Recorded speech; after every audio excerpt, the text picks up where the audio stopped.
Fulton County Jail, and we're going to take a little tour of it before they tear it down. I think it'd be appropriate to start this tour from the very top down. So we're going to go up into the old attic. Watch out, we've got a dead pigeon there.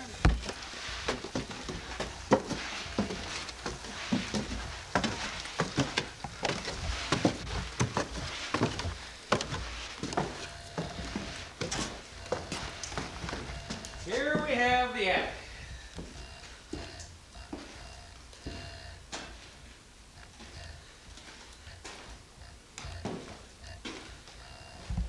Not much of anything going on up here.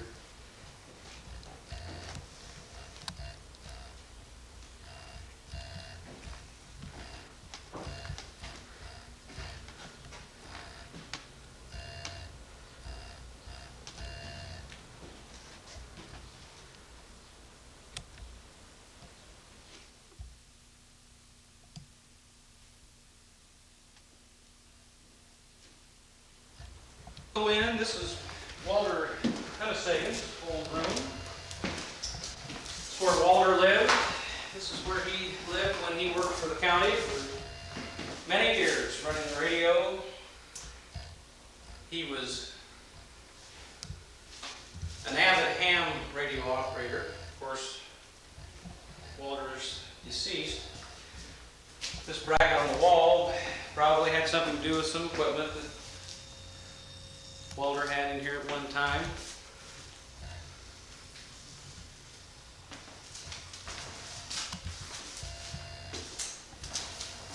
This was a closet that also Walter used. He had quite a few things, radios and everything.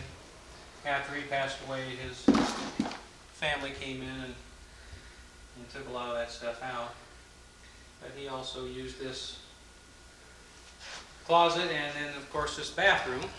She has a double sink, and there's a bath and a shower and a toilet in there.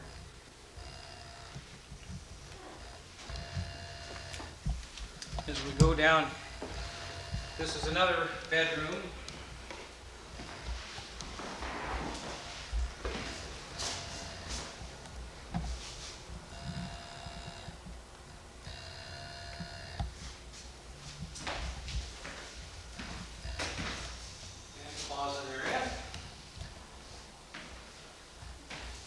Incidentally, when in the wintertime, when the wind blows and the snow's a-blowing and everybody gets stranded in here, just even as recent as last winter, the sheriff and his wife used this bedroom to stay overnight so that they could be right close with any emergencies that come up.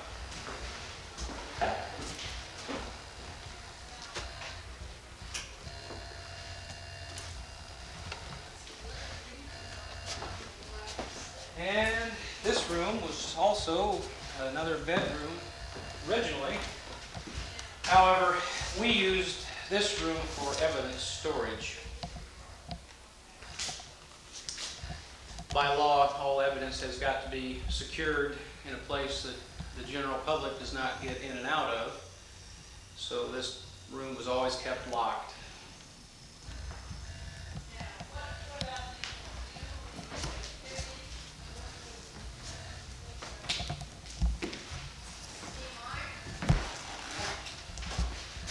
Yes. Hey, Michael. We're on the air. What can I do for you? You could, if you'd like. Here. Notice it says detective room.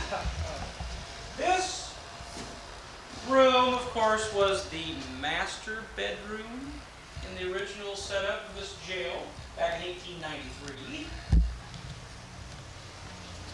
However, it was just more or less the storage area.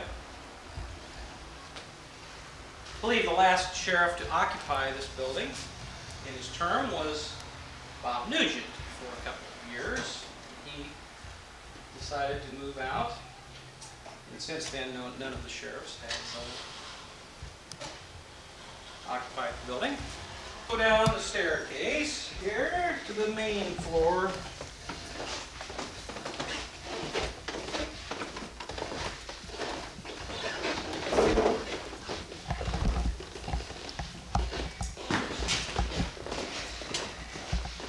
This area, of course, is the door, the west entrance. This is the main public entrance that came into the jail for the public comes in. This little room here was used as a deputy's room, office. The state police also used this room. And it was used for interrogations, which we no longer use. We interview now, we no longer interrogate. This wall, of course, was put in. This was all big living room area, or dining room area, should I say, originally.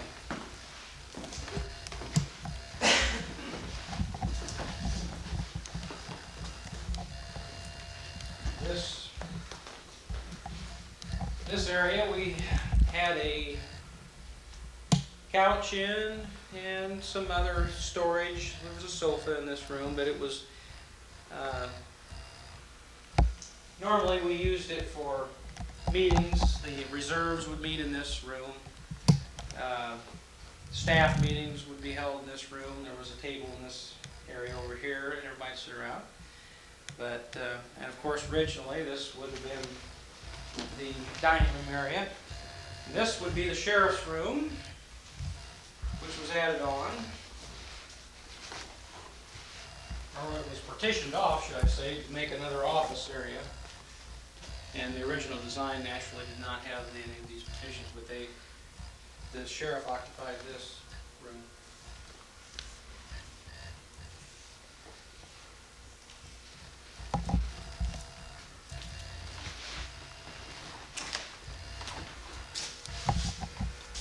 All of our food storage and everything was in this area. Had sliding doors on. They've since taken a lot of this stuff out of here. And of course our laundry area was done in here, and this has a little bathroom in it. And the kitchen, which is obvious, is all pretty well, all the cabinets have been torn out. This little cubby hole you see over here, on the other side of that door, leads into the cell areas, or right before you get into the cell areas, and that's where the cook passes the food through, and then the jailer takes them on, then right into the prisoners, saving having to go all the way back around.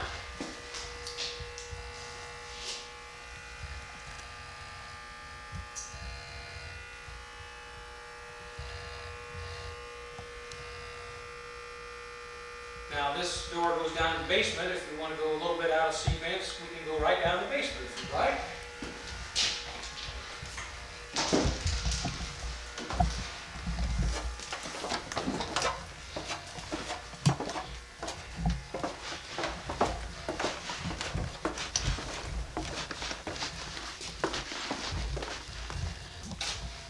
Here we have the basement area. We had another large freezer that was sitting over here, and then of course there's one that was back here for food storage.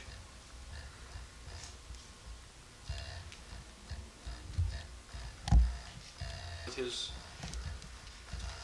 radio stuff, and the local radio club that used to be in existence used the other side that we'll show you here in a minute.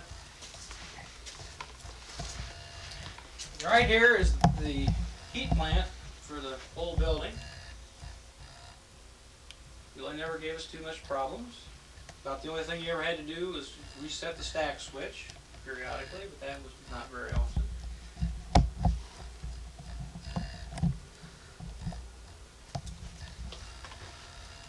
And back in here is just another room. These drains come off for the bottom for the cell areas. Go down, that's the main drain network.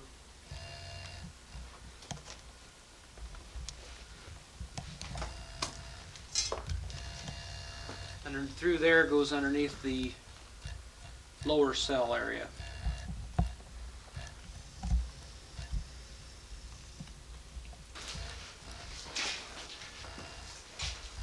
And as we walk through this area, now we'll be entering the well, not exactly this room, but this, all our phone hookups were mounted on this plywood panel over here. Those have all since been removed. This room was used by the radio club. They held their meetings down here, and I believe that Walter had a lot of his radio equipment down here, and probably did quite a little bit of talking on the radio from this room. All this, this nice setup of table, bench, all the electrical, everything, the shelves were put in and donated by the late Lyman Baker. Was this wall, as you see back here, used to be covered with a bank of dirt, and they had bullet traps, and up until I believe the last sheriff to use this, what it was a firing range, and Willard Clark was the last sheriff to utilize that. Of course, it's all since been taken out, but that was at one time used for a firing range. And the intoxilizer used for any time that there was a drunk driving arrest or a public intoxication, something like that. And that, of course, has not been moved yet. All the prisoner supplies were kept in these cabinets, all their uniforms, toothpaste, toothbrush, so forth, are all kept in there. This little screen affair is up. The prisoners were photographed with this as a background. In earlier years, they were stood over here in this corner, and they stood up to this, and of course they got their height at the same time. This was not utilized in later years. They were just photographed against that.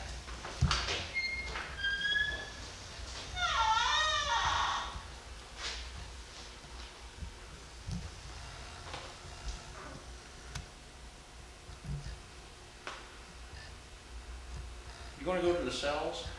Oh, yes. Follow me. After they were processed, did you get that sign up there?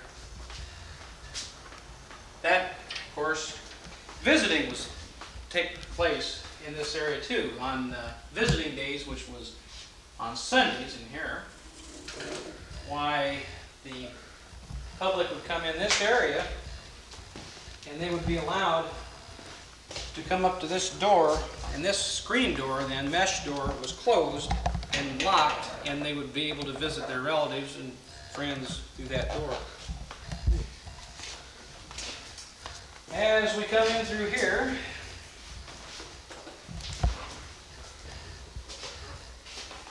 these were all the prisoners' lockers. All their personal possessions would go in an assigned locker. Towels, or blankets were kept on this, and we had mattresses down here. They were issued a blanket and a mattress. And towels and washcloths were kept in a big cabinet over here. Now, if you remember, I was telling you about the food pass from the kitchen side. And this is where I was telling you about, comes through to the jailer's side.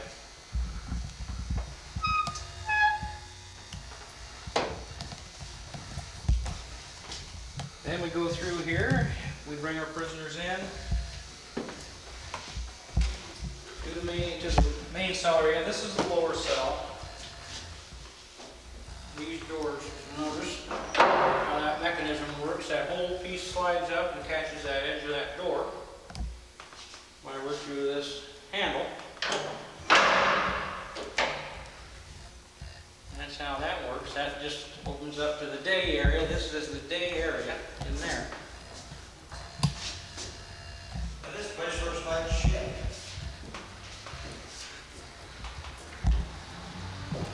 This place looks like You dumbass, it was on the film.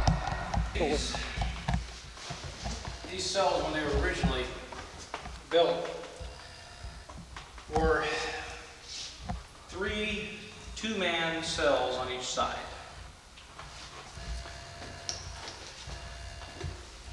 During the years, the toilet facilities, which each individual cell had a toilet facility, well, they deteriorated, they got ripped out of the wall and so forth. So one of the sheriffs along the line decided they just didn't need to all have toilets and have one. But by doing that, they had to eliminate the lockdown portion, which these are still functional.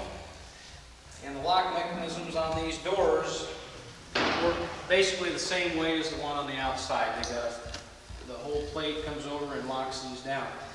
But they were originally locked down at night, and then in the daytime they were allowed in this area. And like I say, because of the fact that toilets were taken out, you can't have an inmate in a locked down room without toilet facilities. Another change that they did make was they took one of the cells, they took the bunks out from the toilet and the sink, and they made it into a shower. Now before they made that into a shower, on the outside of the catwalk there's a shower, and they had to be taken out one by one and allowed their showers. These are the levers that control those those doors on the individual cells. And they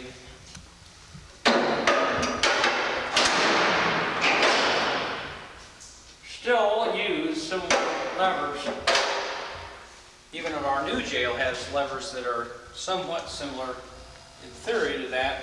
However, everything is electric, but in case of emergencies, they can be manually operated. We're walking around now on the catwalk. We're on the north side of the lower cell in the catwalk. And the jailer's duties would be to walk this outer perimeter of the cell areas through the catwalk every hour in the evening time, from 7 at night until 8 in the morning. Hourly checks.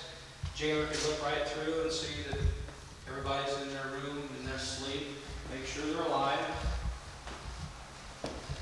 This catwalk goes all the way around the cell areas.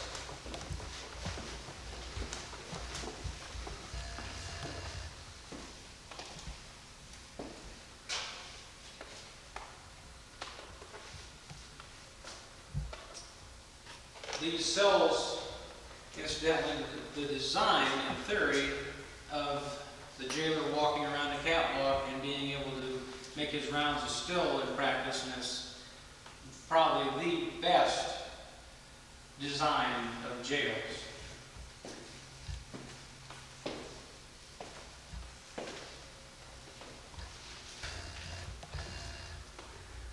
Here we are on the south side, and walking down through.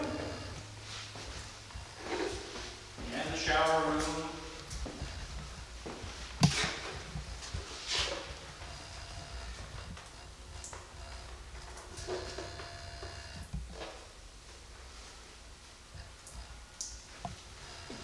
Then in here is where I was talking about the shower. This is where the inmates would shower.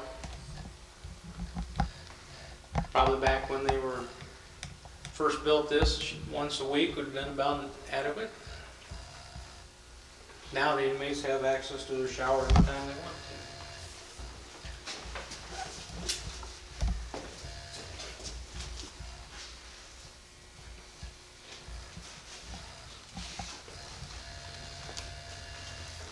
This, always call this the half moon door.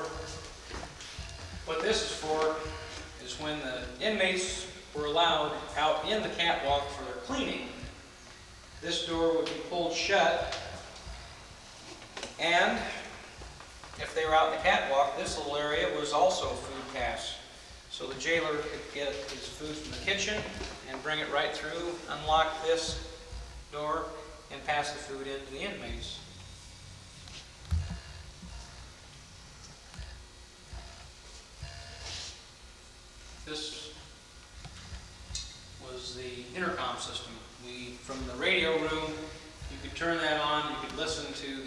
inmates in here, and then you could also talk to them.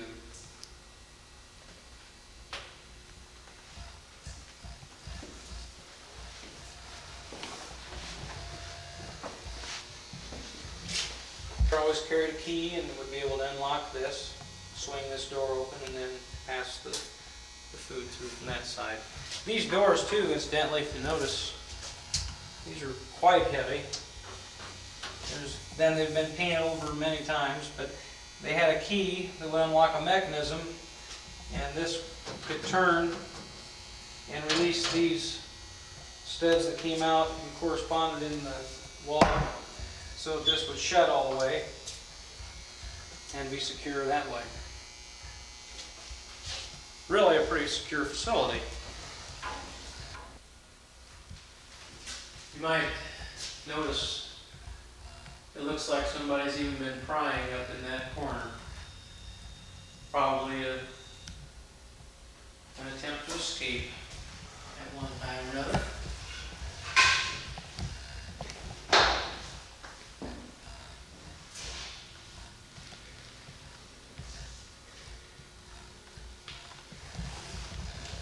Center cell, it's a six-man, was originally a six-man cell, should I say. It's now, the way it's set up, is a four-man cell. This would have been a cell at one time. Of course, you can see the doors taken off. The shower was added, and thus the toilets were taken out of these other two cells, and the doors taken off, and then that would allow the prisoners access at any time to the shower and toilet facilities. Back in this corner would have been, I would say, at one time may have been a shower, and possibly maybe another toilet back there. I can't tell from the way the plumbing is, but looks like it's been changed many years ago.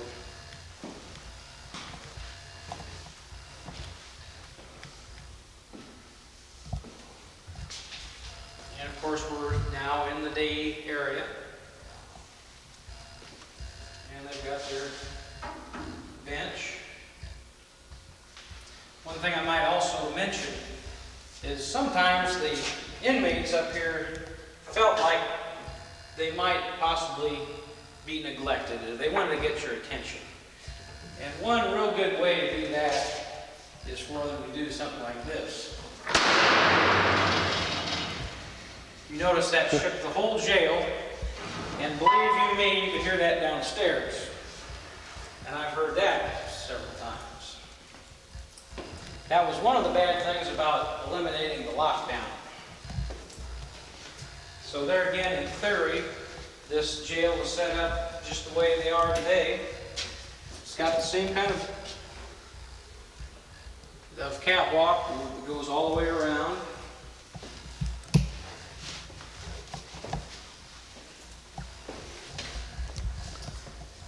The jail, if you come down this corridor,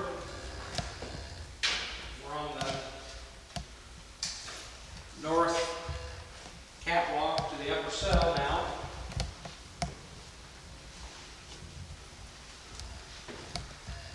And the jailer just makes his rounds all the way around.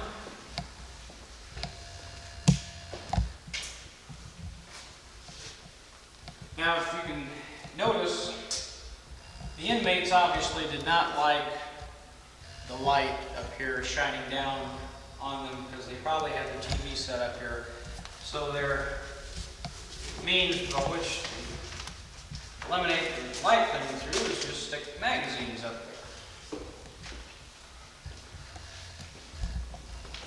there. Okay, now we're coming down the south side of the catwalk, upper cell area.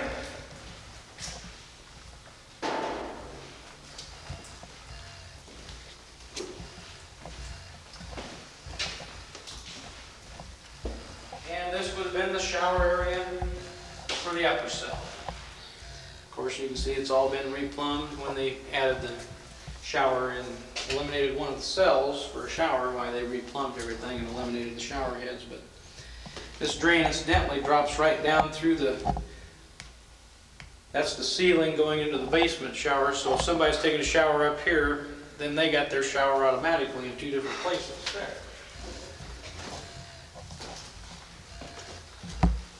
They've got their same levers for the lockdown. They've got the same half-moon door, same intercom system. Also have the pass-through.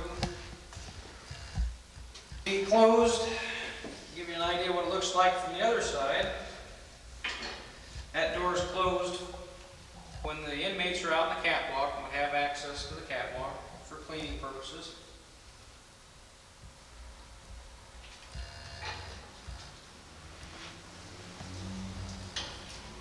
I expect that door weighs a few pounds.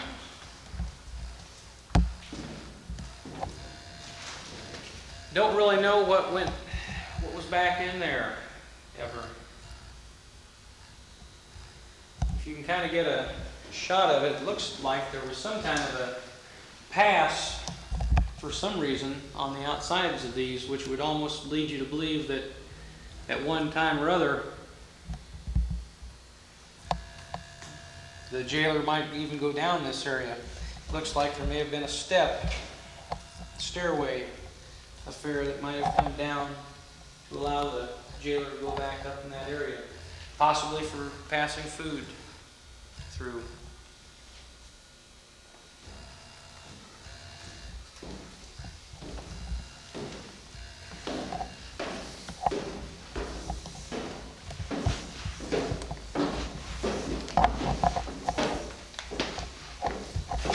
May be interesting to note all the steel and brick, concrete. This facility cost Fulton County $12,000 approximately in 1893 to build this building. Are we on the air? We are. Okay, this is the radio room. And in the original design, this would have been probably the living room.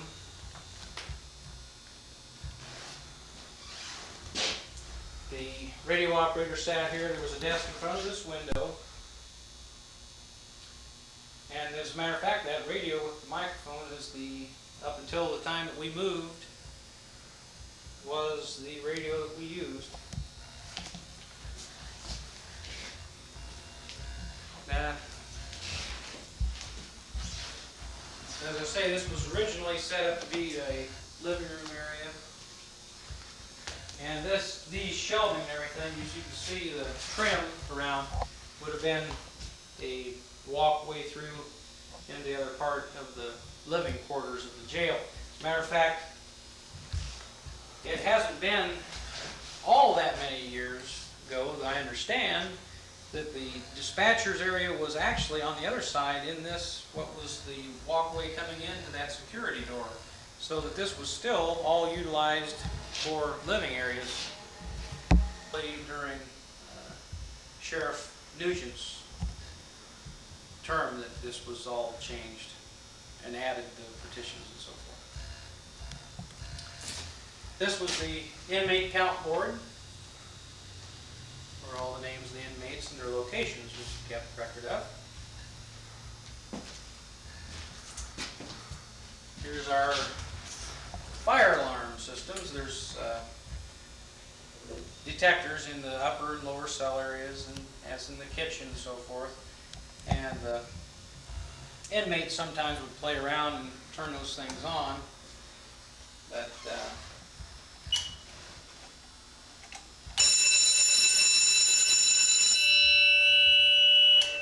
that's the noise that we get periodically.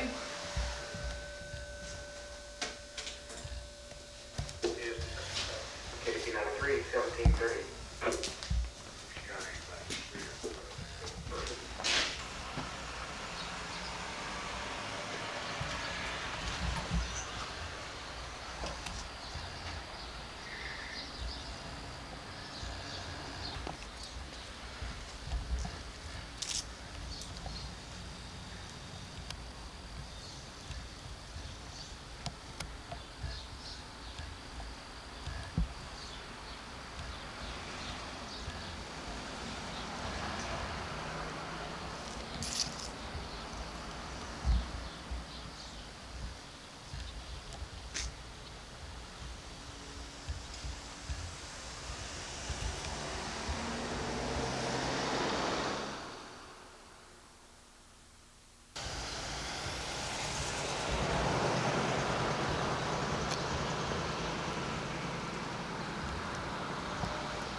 part of the front of the building, there used to be a point on the top of that. And when Willard Clark was in office, they deemed it to be unsafe, so it was taken off.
There you about have it.